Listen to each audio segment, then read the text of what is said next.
A lot of veterans still believe one VA label, one bad rumor, or one old military record can wipe out their gun rights forever. In many cases, that is simply not true, and believing the wrong thing can cost you a right you still have. Quick question before we continue. Are you subscribed? Because what I'm about to reveal could save you from giving up rights you still have or making a move that gets you denied when you should have been approved. Hit that button now. Today, we're talking about 9 forgotten veteran gun rights that rarely get mentioned. And trust me, some of these are the exact opposite of what people say online. Here's what just happened over the last few years. More veterans started asking hard questions about VA records, mental health treatment, discharge status, and background checks. And when you actually read the rules, you find out something shocking. A lot of the fear is based on half-truths. So let me break this down for you in plain English, because if you're a veteran or you love one, this stuff matters. First forgotten right. Your VA disability rating by itself does not automatically kill your gun rights. Most people think a high rating means the government sees you as too broken to own a firearm. That is not how the federal prohibited list works. A disability rating is not the same as a federal gun ban. So if you're 70%, 90%, even 100% disabled, that rating alone is not what makes you a prohibited person. Here's why this matters. I've seen veterans talk themselves out of buying a gun because they thought their benefit status made them illegal. That is the kind of mistake nobody talks about. Your rating and your firearm status are not the same question. Second forgotten right, a PTSD diagnosis alone is not an automatic gun ban either. Let me say that again, because this is where people panic. Having PTSD does not by itself mean you lose your rights. Same with depression, anxiety, or getting mental health treatment. Federal law focuses on something more specific. It looks for a formal finding by a lawful authority or a formal commitment to a mental institution. That is very different from just having a diagnosis in your medical file. Most people think, if the VA knows I have PTSD, I'm done. But the truth is, a diagnosis and a legal disqualifier are not the same thing. Now this is where it gets interesting. Third forgotten right. Getting help is not the same as being prohibited. If you talk to a counselor, go to therapy, or ask the VA for treatment, that alone does not mean your rights vanish. And here's the part nobody's talking about. Even a stay for observation or a voluntary admission in many cases is not the same as a formal commitment that triggers the federal ban. That difference is huge because fear keeps a lot of veterans from getting help they need. Here's a hypothetical example to explain this. Imagine a veteran named Mike. Mike has nightmares, can't sleep, and finally tells the VA he needs counseling. He starts therapy, he gets medication. He even checks himself in for extra support because he wants to get better. A lot of people would tell Mike, well, that's it. Say goodbye to your guns. But that is not how the rule works. Treatment is not the same as a formal legal determination. Don't make that mistake. But here's the crazy part. The opposite mistake can also wreck your life. Some people hear PTSD doesn't matter and think nothing else matters either. Wrong. If there is a formal adjudication that you cannot manage your own affairs or a formal involuntary commitment by lawful authority, then the legal picture can change fast. That is why details matter so much. Not rumor, not Facebook comments. Details. Have you ever wondered why so many veterans stay silent about mental health? This is one reason. They think asking for help means losing rights. In many cases, that fear is based on bad information. So the forgotten right here is simple. You do not have to assume that treatment equals surrender. Let me break this down one more way. Your medical struggle is one thing, your legal status is another. Never confuse the two.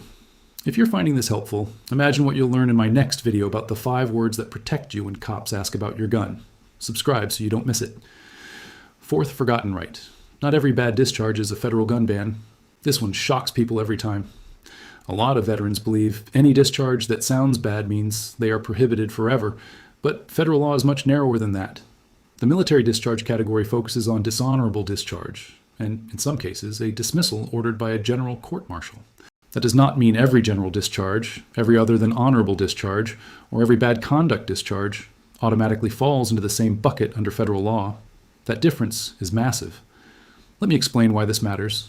Imagine a veteran who leaves service with an other than honorable discharge. He spends years thinking he can never legally buy a firearm. He never even tries. He gives up before the background check ever happens. But here's the part most people get wrong. Federal law does not say any discharge you're ashamed of means no guns.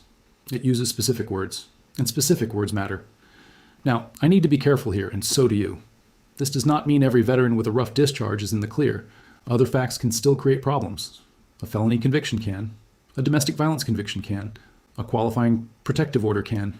Drug use can. But the forgotten right is this. Your discharge status must fit the actual legal rule, not the rumor floating around the gun counter. Fifth forgotten right. If your discharge record is wrong, incomplete, or unfair, you may have the right to ask for a discharge upgrade or correction. That doesn't mean you'll win, but it does mean you may have a path, and that path matters more than people realize. A lot of veterans think once the paper's printed, the story is over. Not always. There are boards and correction processes for a reason. So if your record is the thing standing between you and your rights, don't just sit there assuming nothing can be done. Here's what most people miss. Time changes, cases, new evidence matters, mental health evidence matters, service-related trauma matters. And if a record changes, the legal outcome tied to that record can change too. When I found this out years ago, I couldn't believe how many veterans had never even looked into the process. Now, quick legal note. This is educational information, not legal advice. Always consult an attorney for your specific situation. Sixth forgotten right. Needing help with your VA benefits money is not supposed to automatically erase your gun rights. This is one of the biggest veteran-specific issues out there. For years, veterans feared that if the VA decided they needed a fiduciary, meaning someone to help manage their benefits, their name could end up tied to a firearm denial. And here's what just happened. The VA changed course and ended that automatic reporting practice. That is a huge deal. Well, let me put that in plain English. Needing help with your money is not the same as a judge finding you dangerous. Those are different things. And that difference matters because due process matters. Here's the part nobody's talking about. The current policy shift does not mean every firearm issue disappears. If a court or other lawful authority makes a real finding that triggers a ban, that is a different situation. But the old idea that a fiduciary issue alone should strip rights across the board took a major hit. So if you're a veteran who heard, never ask for help with benefits or you'll lose your guns, that advice may be badly outdated. And bad old advice is dangerous because it scares people away from support they may truly need. Hey, 73% of people watching right now aren't subscribed. Don't be part of that group. Join the gun owners and veterans who get these updates first. Click subscribe. Seventh forgotten right. You have the right to challenge a mistaken firearm denial or long delay. This one is huge because the system is not perfect. Records get mixed up. Names match the wrong person. Old files stay incomplete. A veteran can walk into a gun shop, fill out the form honestly, and still get hit with a delay or denial that should never have happened. A lot of people think that's the end of the road. It's not. The FBI has an appeal process for this.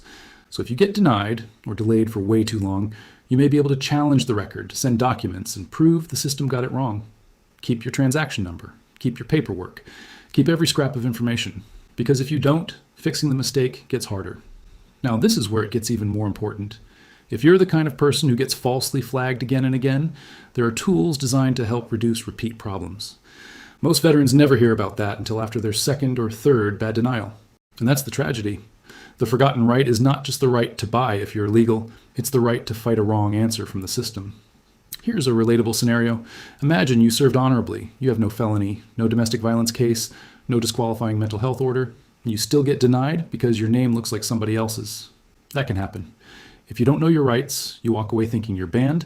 If you do know your rights, you start the challenge process. Eighth forgotten right. An old conviction does not always mean a lifetime federal ban if that conviction was later wiped away the right way. This is where things get technical, so let me keep it simple. Under federal law, if a conviction was expunged, set aside, pardoned, or your civil rights were restored, that can change the firearm analysis. But wait, there's something even more important. There is a catch. If the law in that same place still clearly says you cannot possess firearms, then the problem may remain. So don't hear me saying any old pardon fixes everything. That is not the message. The message is this. Some veterans have more hope than they realize. They look at a decades-old conviction and assume the answer is forever no. Sometimes the real answer is, maybe not. Go check the exact status. That is a very different conversation. Ninth forgotten right. There may be a restoration path, even after serious federal disability, depending on the reason for the prohibition. This is the part that shocked me because almost nobody talks about it clearly. People act like once you are prohibited, the door is welded shut forever. But there have long been relief concepts in federal law, and now there is renewed movement around an actual federal restoration process. On top of that, mental health-based prohibitions can involve separate relief rules in some cases. Let me break this down for you. If the issue came from a mental health adjudication or commitment, there may be a relief from disabilities path through proper federal or state channels, depending on the facts. If the issue came from another kind of federal disability, restoration may be possible through specific legal mechanisms, depending on the rule and your record. That does not mean easy. It does not mean automatic. but it does mean not hopeless.